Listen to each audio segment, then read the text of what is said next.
welcome back to the shop, and I got a nice little lathe project to show you. Now when I did the compound and crossfeed large dial upgrade from these small dials, I actually bought those. The reason why I bought those is because I don't know how good this is going to show up on camera, but I had no accurate way of actually indexing the spindle to engrave these marks on it. Now obviously this can be done with a mill and an indexing head of some sort, but I obviously don't have means to do that. So I did end up buying them. Now this project's kind of geared toward a way to accurately index a spindle on your lathe without using a big plate off of the back, which I don't know if you guys have ever seen that before, but some people have bolted up actual plates with pins and be able to index and lock the spindle that way.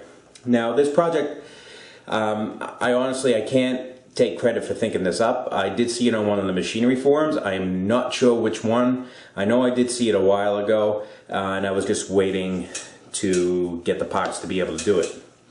So now you're going to need one of these. Now what this is here is a Bridgeport dial. This is a 200 division dial. They also have a 100 division dial. I chose the 200 division dial because, I mean, it gives you a lot more options of indexing. So this is pretty much the perfect size to be able to fit on an 1.5 inch spindle. The diameter of this, I believe, is somewhere around 1 5/16 inches, somewhere in that neighborhood there. So what we want to do is we want to bore this out, and we want to thread this to the spindle thread on the south bend happens to be 8 threads per inch, and basically turn this dial into a version of the nose piece. So then that way there, you'll be able to mount this right onto your spindle, hold something in a collet using some sort of mandrel or whatever other way you have rigging it up, and you'll be able to get a pointer, and these are actually engraved in, they're not just stamped, so if you can hear that, it's my fingernail raking across those lines. You can actually get a pointer and click into each little notch and be able to index your spindle and engrave or do whatever you need to do, or even just setting hole spacing if you need to for any reason, marking it out with a little small punch or a small scriber just to make a dot, and you can center punch it and do it on the drill press or something that doesn't need to be supremely accurate. So it gives you a lot of versatility with it.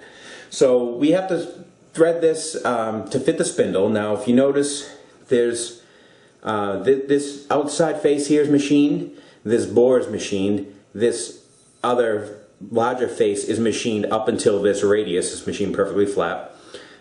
This ring is machined and this ring is machined. Now this inside center little boss type here is lower, physically lower than this outside edge. So I checked to make sure that this here, this face was nice and flat. And that's within a 1/2 thousandths all the way around. I checked it with my depth mic. Now, if you look at the south bend headstock, the headstock isn't perfectly flat with the spindle just sticking out of it. It's got sort of like a little indented boss that's flared out a little bit, and then it's machined. And then you have a register and a flange, and then the threads. So between this outside edge and this flange inside is about 122, 123 thousandths in between there. And it just so happens that between that little flange and the actual machine face on the spindle happens to be around 124 thousandths on my south bend. So we do have clearance, judging by measurements, but also this outside flange sticks out beyond the little raised boss. So we have plenty of clearance for this to spin around the headstock casting. The one problem we do have is we need to accurately thread this, and it's an internal thread, and it's in 1.5 inches by 8 threads per inch, which is kind of an oddball thread. So you're not going to be able to really get a plug gauge readily available to check this. So we're going to have to make our own gauge. So what I'm going to do first is take this piece of 2-inch cold rolled here, and I chuck this up, and I don't have to thread the whole thing. I'm probably going to cut this down to, about 1 inch, and we're going to thread that one section 1.5 inches by 8 threads per inch, and we're going to have two methods of actually checking that. We're going to use the feel method by using this nose piece that fits nice and snug on that spindle, And we're also going to use thread wires. So that way we can get a really, really accurate measurement, both by feel and by physical measurement, to make sure that that gauge is pretty much within tolerance of where we want it. Now, this doesn't have to be supremely, you know, close tolerance, crazy tight threads. It just has to be able to spin on nice and lock and not rock and wobble, and it will be tightened up against the flange. So even if it is slightly loose, as you tighten that, this machine face is going to catch that register inside, and it'll be able to tighten into it.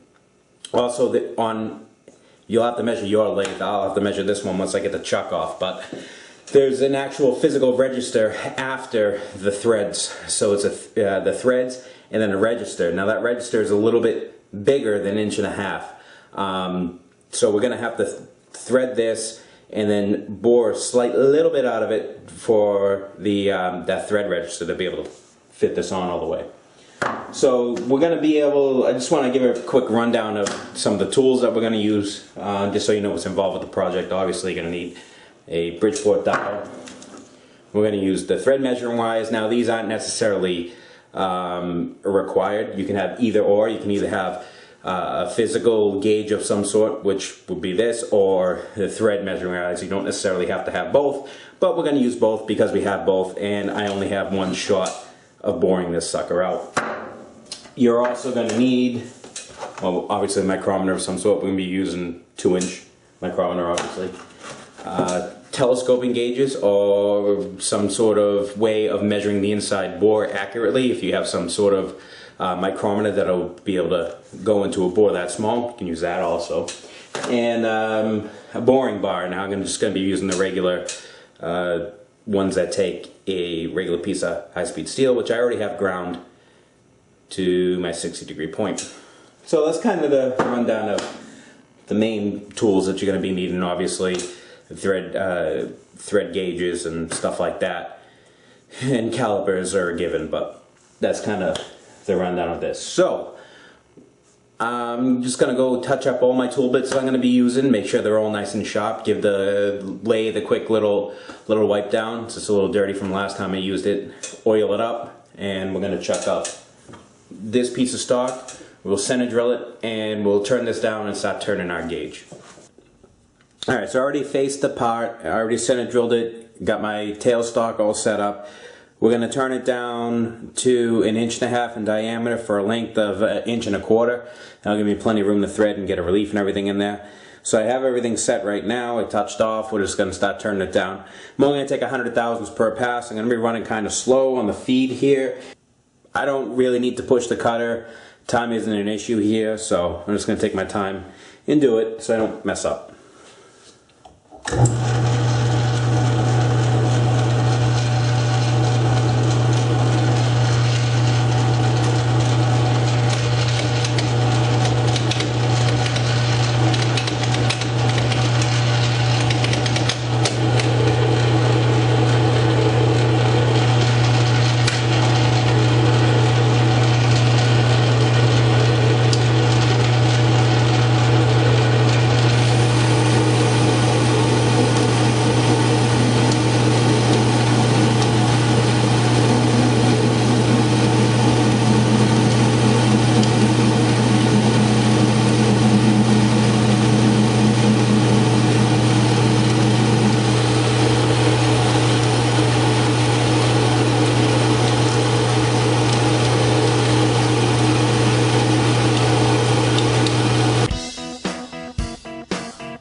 27.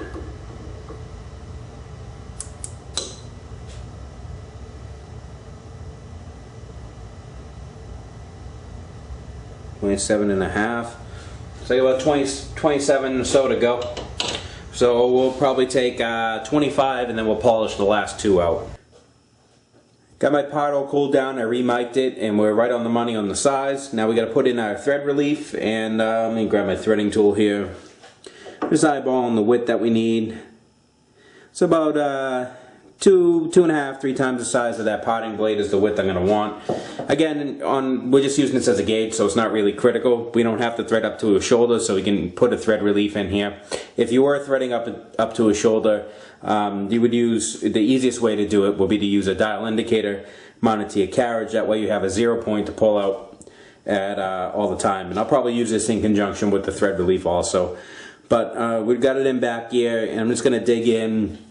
Now we want to go to at least a double depth on the thread gauge here. That usually gives you a good idea about how deep you want. So looking at 8, was it 162 thousandths? So probably go in just 180. Might as well. Again, not too critical because we're just using this as a gauge. So come in here, already have this squared up. Come right into this shoulder.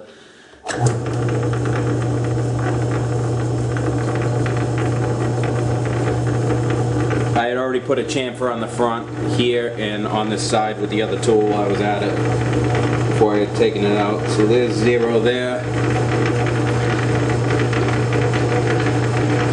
And we'll lock our carriage just so we don't get any kind of push out or wandering or anything. It helps on any smaller lathe when you're doing any kind of facing operation, or if you're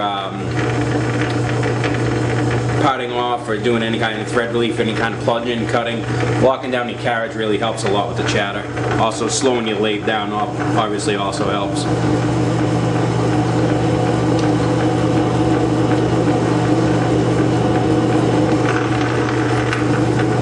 60.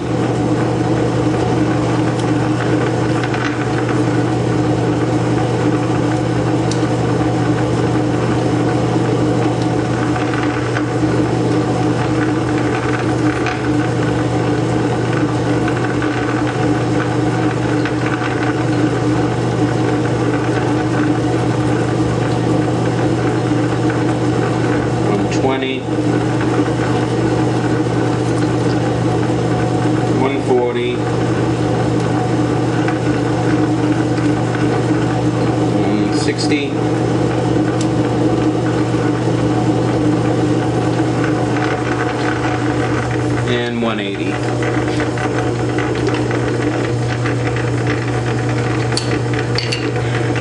Let's move over and do the same thing.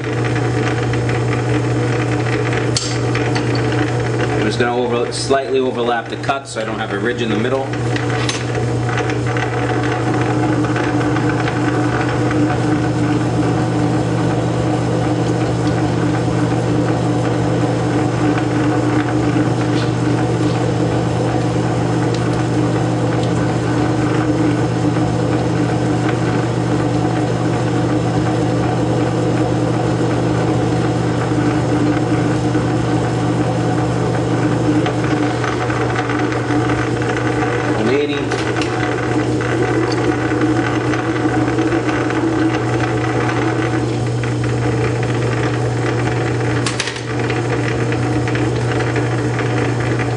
One more, and that gives us plenty of room.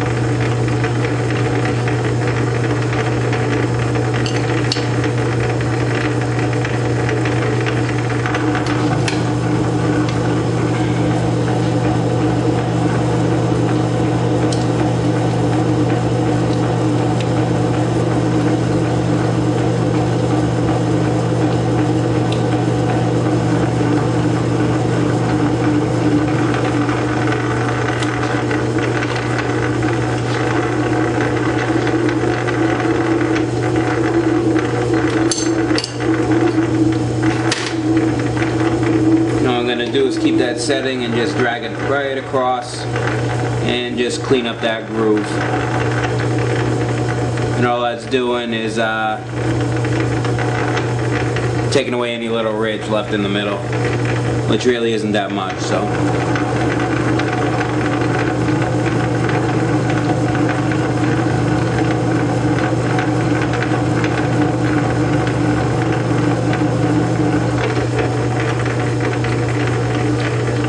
Okay, so let me check my tool here. Yep, that gives me enough of a relief to be able to safely pull out without crashing my tool bit into anything.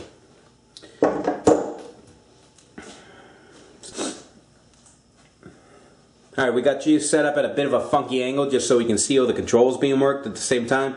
So you can see the dial, the thread dial here, and all this is a means to engage the half nuts at the same spot in the lead screw all the time. And as you can see on these self bends here, it's 8 lines and 4 numbers. Because we're cutting an even thread, I can engage on any line or any number, it doesn't matter. I also have this dial indicator here set up as an extra assurance. I have it set so that I know that 125 thousandths on this, or 1 inch, 125 thousandths rather, is dead nuts in the middle of this thread relief, so I could pull out by using dial indicator, and I also have visual indicator by looking at it. We have the compound set at half of our threading angle, which is 30 degrees. Now some people say 29.5 degrees or 29 degrees, but it's a lot easier to graduate in tenths on this, so I have it at 30 degrees, and I've never had a problem with it. Now when we thread, all of our feeding is done with our compound here. This cross slide is set at 0, and we come back to the same spot, and we're just using this as a reference. So it doesn't really matter where this is, but what we want is a nice spot, comfortable position for this handle to be in for us to disengage it. And I kind of like that, where it's parallel with the floor with the longer handle pointing out. That gives me a good whole turn and an easy way to come back. So that's where I like to keep it.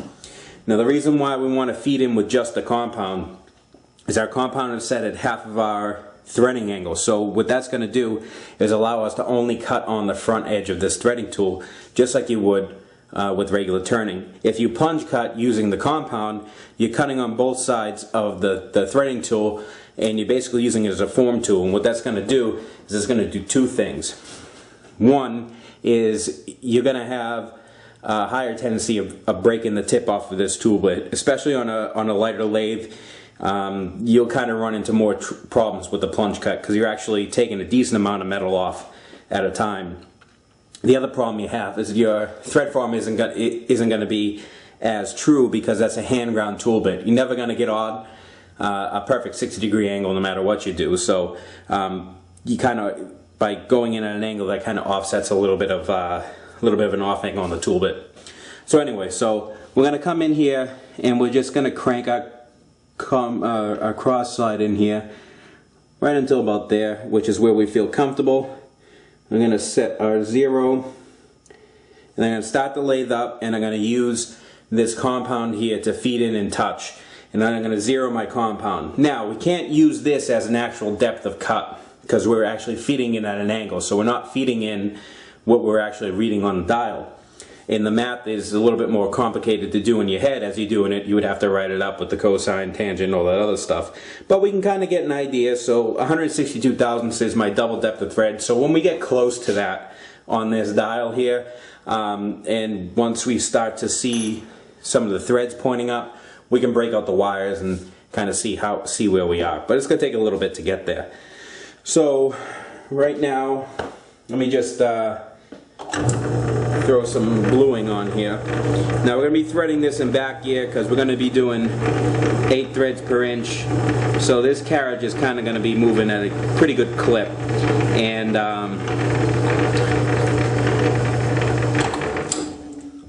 so we want 8 threads per inch, which on this lathe is left lever in A, right in the first position. So that should be 8 threads per inch. Carriage feed in neutral, and we should be able to feed. So I'm going to let that dry off real quick and we'll get going on this.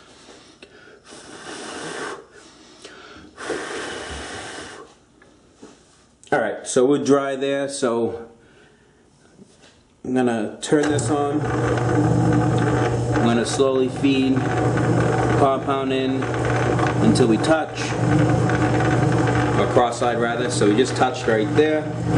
We're going to set 0 on that, and I'm only going to take 5 on the first pass here. I'm going to engage on the 4. There we go. 7, 8, 9, 125. Okay, so we want to double check that and make sure that we are on 8 threads per inch.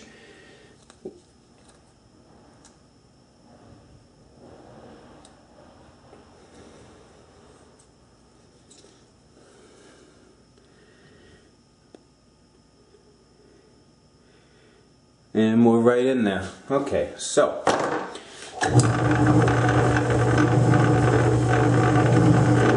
we'll try 10 and see how that tolerates. We're going to engage. We'll come back to my 0 first there.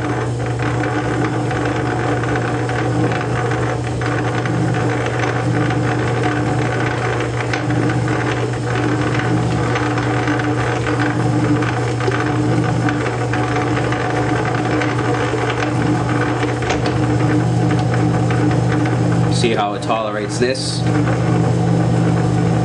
Not bad.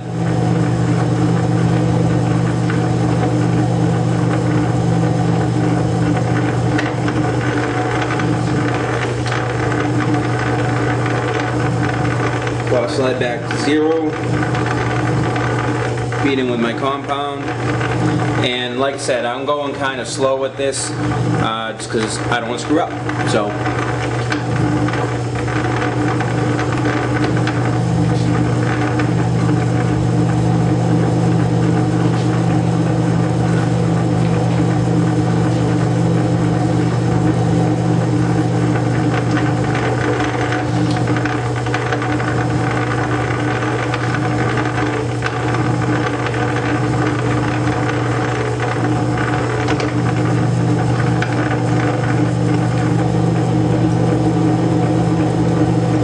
Now the deeper you go, the less of a feed you're going to be able to take. Just because, especially on a larger thread like this, you're going to be hitting more of the edge. Or the edge of your tool is going to be engaging more metal. So these first few passes I'm able to take 10 no problem. Later on I'm not going to be able to take that much.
Okay, so I went to 160 on the crossfeed here, or compound rather.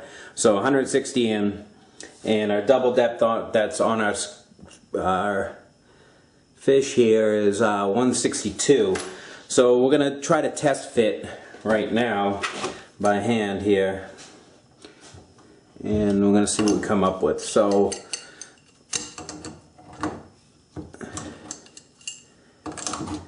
just back this out of here, back that out of here.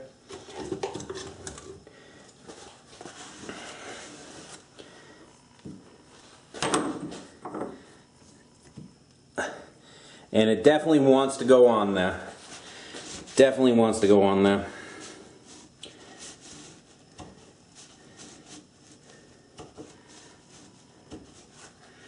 So what I'm going to do is I'm going to go to 165 on my compound here. We're going to test fit it again by hand, and if we're still high, we're going to get our thread wires out and we're going to see where we are in our thread gauge. So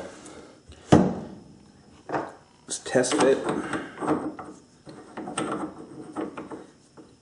Okay, so it wants to thread on, we're still tight. So let's see where we are on our thread wires, and let me bring you over to the bench first and show you how those work. We're back over on the bench just because it's a little bit easier to show how these wires work rather than hanging them over the lathe. So this is a thread wire set, and I'm sure some of you people have seen others use these and some of you haven't. And as you can see, there's 3 wires in each set of all different varying diameters, and these are used to measure the pitch diameter when you don't have a gauge or you don't have the thread mics or anything like that. Now, depending on the size thread you use, it will determine what size diameter wire you use, and obviously it comes with a set of instructions. And we'll kind of zoom in here a little bit. So we want to select the proper wire size. So for us, here's the chart, threads per inch. Here's 8 threads per inch is what we're looking for. So we're going to use a 72 thousandths wire. The pitch diameter, which is what we're looking for, is equal to the measurement over the wires, so the measurement you get by miking the wires on the threads, minus the decimal in the constant column. So whatever we get on our micrometer, subtract that number, which is 10.10775, and that'll give us what our actual pitch diameter is. Now, how do we know what we need for a pitch diameter? Well, they kind of tells you how to do it also in this chart here. So your basic pitch diameter is equal to the major diameter, which means whatever size thread you have, which in our case is 1.5 inches, plus the decimal in the add column, so plus this decimal here, so, and minus the decimal in the constant column, minus this. So when we take 1.5, we add this decimal here to it and subtract this decimal, we come out with what did I say, 1.4188. So that's the target number we're shooting for. Now there is a thing called a class of thread. Depending on your fit of your thread, you have a range of actual diameters, pitch diameters you can be. There's a little bit of a give in the actual threads. So how would you figure that out? Well, for that you need good old machinery handbook here. Now, this is an old edition. This is a 12th edition, and this is, what year is this? 1943. So the first probably couple of hundred pages of this are all math equations, because obviously they didn't have scientific calculators or anything on this. So there's a lot of trig tables and stuff that probably isn't in any of the new ones. But for the home shop person, any one of these will do. Anyone from the 40s or 50s on up. The newer you go, the less information pertinent to you it has in it. In other words, I have a lot of CNC stuff and things like that in there. Plus the brand new ones, which I think are what, 28th or 29th edition, the paper on them is super thin. It's like Bible paper. The actual page underneath it bleeds through, kind of makes it really hard to read. My local Barnes & Noble has one, has it on the shelf, so that's why I took a look at it. And it's just really thin, and it costs 75 bucks. I think this cost me a whopping 14 bucks. So anyway, what I actually like about this is it says property of William P. something, Michigan, but I like this. Chrysler Company Division, Dodge main plant. So this obviously came from Detroit when they were actually making cars out there, which they apparently don't do anymore. Actually, Chrysler isn't even an American company, it's Fiat now. So you're going to buy a Dodge or a Chrysler, you got to fix it again, Tony. So anyway, so let's skip ahead here and we'll look at our whole 8-pitch thread. Zoom in. So our 8-pitch thread here, looking for 1.5 inches. So there's 1.5 inches by 8. Now this is a regular class 2 fit, which is just a normal screw basically. Here's your maximum pitch diameter is 1.4188. So that's the largest pitch diameter we can get. And our smallest is 1.4098. So there's our range that we want to be in. Now I already did the math on it, just added the that decimal to it, so we come up with our actual micrometer reading we want is 1.5265 or 66, somewhere around there, to 1.517 to 8. So somewhere in that range is pretty much where we want to be spot on with those threads. So let's get back and check it and see where we are and see how many more cuts we have to take. Okay, so here's where you get your dexterity test. So you want to place 1 on the top and 2 on the bottom in line with that thread. So follow that thread down, one here and here. And luckily this thread is big enough where that top one will hold its spot. Sometimes it's a pain in the ass. So you want to make sure that we're on the bottom ones. Make sure that we're on the top. And we are. And of course it slipped out, which always happens.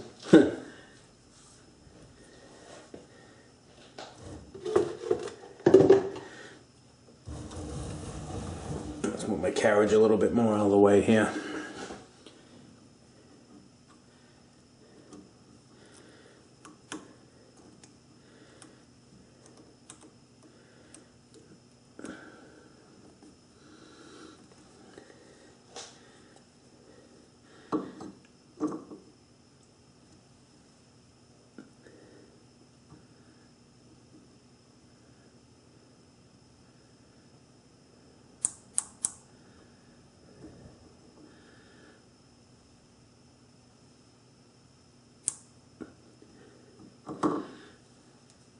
$1.535, pretty much on the money, and we want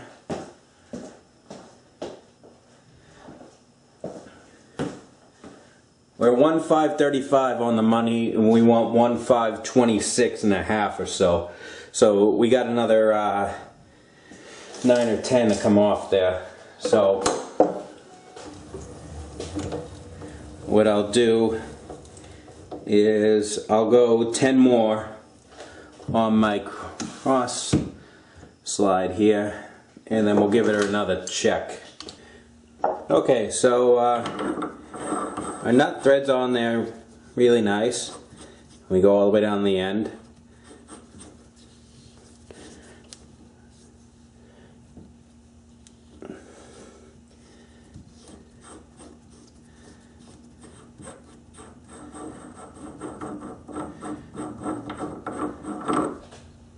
And a couple of chips in there.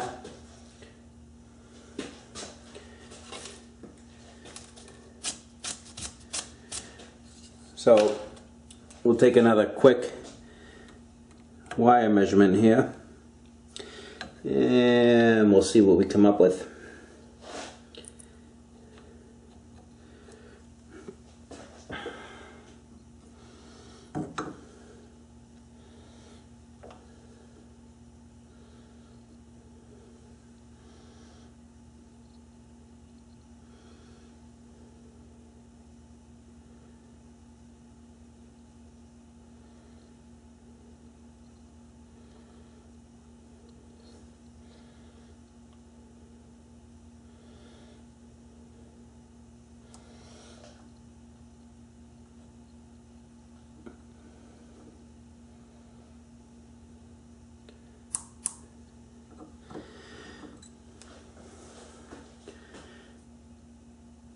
.521, and we have a range of 1.517.5 to 1.526.5.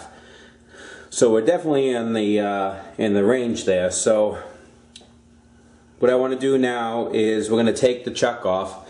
We're going to, just for S&Gs, we're going to throw the wires on the spindle, see what we get there. We also have to measure the spindle register. Alright, so we're going to measure the spindle thread. Let's see what we come out with here.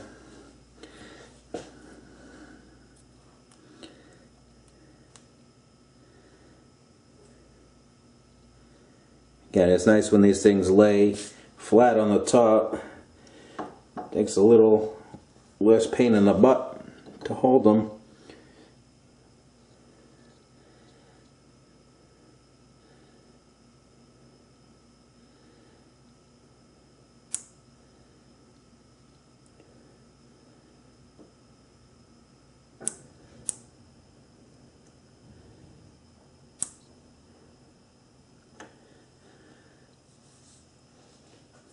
Believe it or not, that's the same as what I had out there, 1521.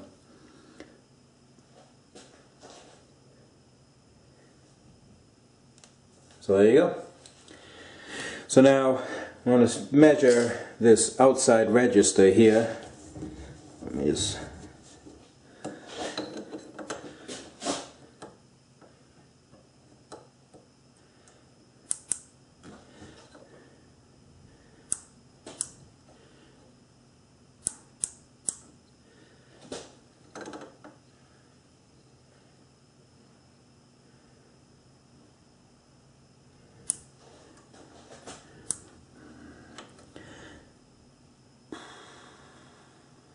1511. So that's the register on that.